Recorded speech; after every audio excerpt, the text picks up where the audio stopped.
Hello and welcome to another episode of today's GK. I am Pooja Dwivedi, and in this segment we bring to you objective questions on a daily basis to help you crack prelims.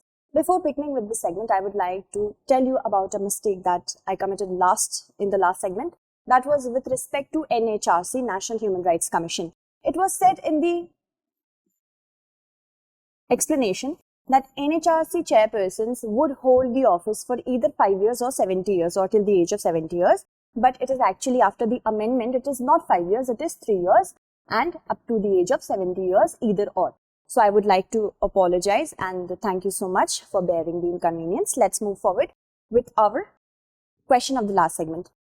Previous day's practice question told you to consider the following statements regarding contract for the web, sometimes seen in the news. It is a legal document endorsed by the World Wide Web Foundation to address issues of political manipulation, fake news, privacy violations, and other malign forces on the internet. Protecting people's privacy and personal data to build online trust is one of its principles. We have to select the correct statement. The first statement is incorrect because contract for the web is not a legal document. Here it is saying it is a legal document, but it is not. So the first statement is incorrect. But the second statement is correct, that it protects people's privacy and personal data to build online trust. Is it one of its principles? The correct answer to this question is option B. Moving forward, Contract for the Web is an initiative by the World Wide Web Foundation in November 2019 to attempt to address issues of political manipulation, fake news, privacy violations, and other malign forces on the internet. The Contract for the Web is not a legal document or a United Nations document. It was launched on 25th of November 2019 by Tim Berners-Lee of the World Wide Web Foundation. Protecting people's privacy and personal data to build online trust is one of its principles. Moving forward, consider the following questions with respect to women in the armed forces in India. The Army, Air Force, and Navy began inducting women as Short Service Commission officers in 1992. In 2020, the Supreme Court ordered the central government to grant permanent commission to women officers in the Army's combat support units on par with their male counterparts. We have to select the correct statement. Yes. If you have watched today's news series, you would be able to answer this question. The Army, Air Force and Navy began inducting women in the Short Service Commission officers in 1992. Short Service Commission means a limited career period that makes you serve in the armed forces. And yes, in 2020, the Supreme Court did order the central government to provide permanent commission for the women. That means women could serve till they retire, till the retirement age. But for not combat roles, here it is written Air Force Combat Support, it's non-combat. Women are still not serving in the combat positions. So, the first statement is correct, the second is incorrect. So, the correct answer to this question is option A, that is one only. Breaking the glass ceiling that endured for 65 years, the Supreme Court ordered the women can also sit for the upcoming National Defense Academy examination and held that the policy that restricts their entry into the elite institution is based on gender discrimination. The Army, Air Force and Navy began inducting women in Short Service Commission officers in 1992, and this was the first time when women were allowed to join the military outside the medical stream. In 2020, the Supreme Court ordered the central government to grant permanent commission to women officers in the Army's non-combat support units on par with their male counterparts. Moving on. Consider the following statements with respect to New Development Bank. It was established in 2014 at the 6th BRICS Summit at Fortaleza, Brazil. It is headquartered at Durban, South Africa, and each participant will be assigned one vote and none of the countries will have veto power. We have to select the incorrect statement. Yes, New Development Bank was established in 2014 at the 6th BRICS Summit in Fortaleza, Brazil. But it is not headquartered at Durban, it is headquartered at Shanghai, China. And each participant here, unlike the World Bank, will be assigned one vote and no countries will have the veto power. Okay? So only the second is incorrect. The correct answer should be option C, that is 2 only. Moving on. Atmanirbhar Bharat, according to India, will help India widen the scope of the new development bank for strengthening social infrastructure. It is a multilateral development bank operated by the BRICS states, Brazil, Russia, India, China and South Africa, and it was established in 2014 at the 6th BRICS Summit at Fortaleza, Brazil. The bank is set up to foster greater financial and development cooperation among the 5 emerging markets, headquartered in Shanghai, China, unlike the World Bank, which assigns votes based on capital share in the new development bank. Each participant country will be assigned one vote and none of the countries will have veto power. That means in the World Bank, the more you invest, the more you contribute, the more voting power you will have. That means the bigger developed countries will be able to walk over the smaller countries which do not invest a lot. So it's not the same in the new development bank. Moving on. The bank is set up to foster greater financial and development cooperation among the 5 emerging markets. Okay, keep that also in mind. Consider the following pairs: wildlife sanctuaries, national park, and we have to match them with the states. Tamor Pingla Wildlife Sanctuary, Chhattisgarh. Lava Long Wildlife Sanctuary, Jharkhand. Lanjamadugu Wildlife Sanctuary, Andhra Pradesh, and Manas National Park in Assam. So we have to select the pairs which are correctly matched. Yes, Tamor Pingla Wildlife Sanctuary belongs to Chhattisgarh. This is correct. Lava Long Wildlife Sanctuary belongs to Jharkhand. Lanjamadugu Wildlife Sanctuary belongs to Andhra Pradesh, and Manas also belongs to Assam. So all of them are correctly matched. The correct answer is option D. Belated floods have affected 5 districts in Assam, temporarily displacing 22,022 people and forcing 770 of them to take shelter in relief camps. The floods also caused distress to the wildlife sanctuaries in Assam. Tamor Pingla Wildlife Sanctuary is located in Chhattisgarh. Lava Long Wildlife Sanctuary in Jharkhand. Lanjamadugu Wildlife Sanctuary in Andhra Pradesh. Manas National Park in Assam. Moving on. Consider the following countries: Serbia, Croatia, Lithuania, Romania, Austria. Which of the above countries share a border with Hungary? Okay, so Hungary has a border with Serbia, also Croatia and Romania. And then we also have Austria surrounding it. Okay, so the correct answer should be 1, 2, 4 and 5. That is option C. Okay, Lithuania is not there. Moving on. Recently, Hungary said that it had organized the evacuation of a group of 26 Hungarian nationals working as contractors from Afghanistan, and they would return to Hungary shortly on a flight organized by another country. Hungary is a country in Central Europe and spanning 93,030 square kilometers of the Carpathian Basin.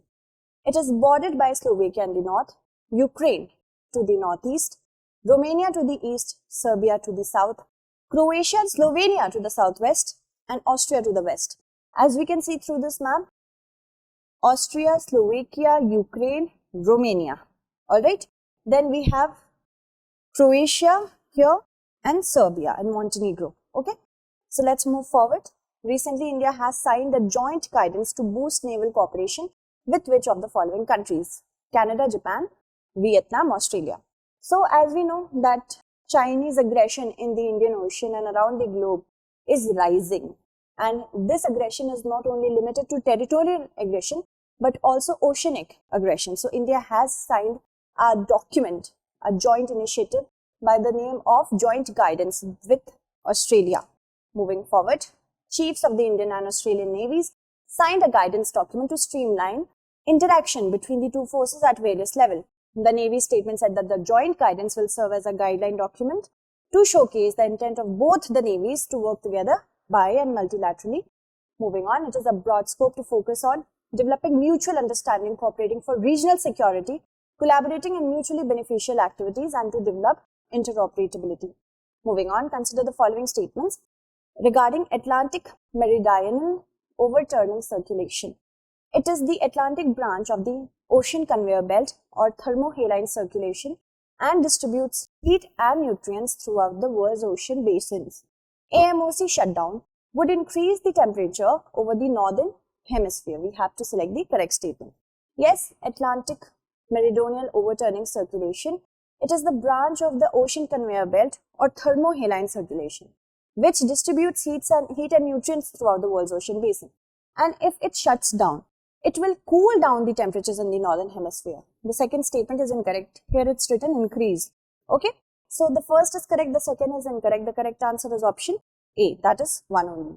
According to a recent study, the Atlantic Ocean's current system, AMOC, an engine of the northern hemisphere's climate, could be weakening to such an extent that it could soon bring big changes to the world's weather. AMOC is a large system of ocean currents. It is the Atlantic branch of the ocean conveyor belt or thermohaline circulation and distributes heat and nutrients throughout the world's ocean basins. We have discussed this statement, and you must also know that it would also decrease the rainfall over Europe. It can also have effect on the El Nino. Moving on, consider the following statements with respect to taxes. In India, the constitution gives the government the right to levy taxes on individuals and organizations, and as per the 7th schedule of the constitution, union and states have concurrent powers of taxation. We have to select the correct statement. Yes, because of the constitution only, the government has the right to levy taxes on individuals and organizations. Okay, but the concurrent powers does not lie in the 7th schedule with respect to taxes. Okay, so the second is incorrect. The first is correct. The correct answer is option A, that is 1 only.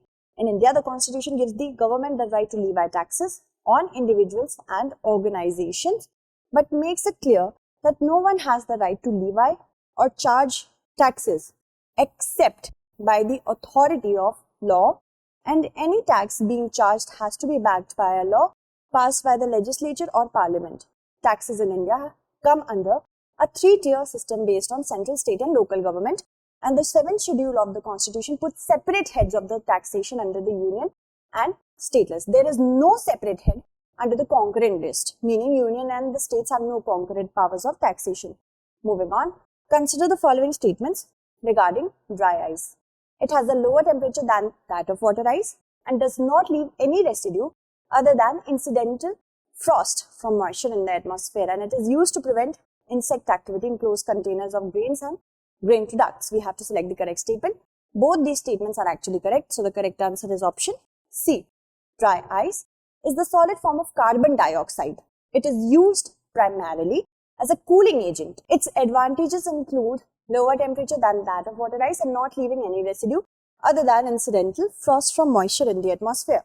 It is useful for preserving frozen foods where mechanical cooling is unavailable. Dry ice can be used to arrest and prevent insect activity in closed containers of grain and grain products, as it displaces oxygen but does not alter the taste or quality of food. For the same reason, it can prevent or retard food oils and fats from becoming rancid. Moving on, consider the following statements regarding 5G technology. It is the latest upgrade in the long-term evolution mobile broadband networks. 5G works only in the high-frequency spectrum, and 5G is said to be as much as 100 times faster than 4G. We have to select the correct statement. Yes, it is the latest upgrade which will be as much as 100 times faster than 4G. So the third statement is correct. And it is an upgrade in the long-term evolution mobile broadband networks. It works not only in high frequency but low, medium and high frequency. Here it is written only. So the second statement is incorrect. The first and the third being correct. The correct answer is option C. Moving on, 5G or 5th generation is the latest upgrade. We have discussed this. The second one is also discussed. And the third, with speeds of up to 100 gigabits per second, 5G is said to be as much as 100 times faster than 4G. Moving on, Global Biodiversity Outlook report recently seen in the news. It is published by UN Convention on Biological Diversity. So the correct answer is option B. The 5th edition of the UN's Global Biodiversity Outlook report published by the UN Convention on Biological Diversity provides an overview of the state of nature worldwide. The report notes the importance of biodiversity in addressing climate change and long-term food security, and that action to protect biodiversity is essential to prevent food pandemics. Moving on, let's look at our practice question. Consider the following statements with respect to Somnath Temple. It is also known as the Deopatan. The present temple was reconstructed in the Chalukya style of Hindu temple architecture and completed in May 1951.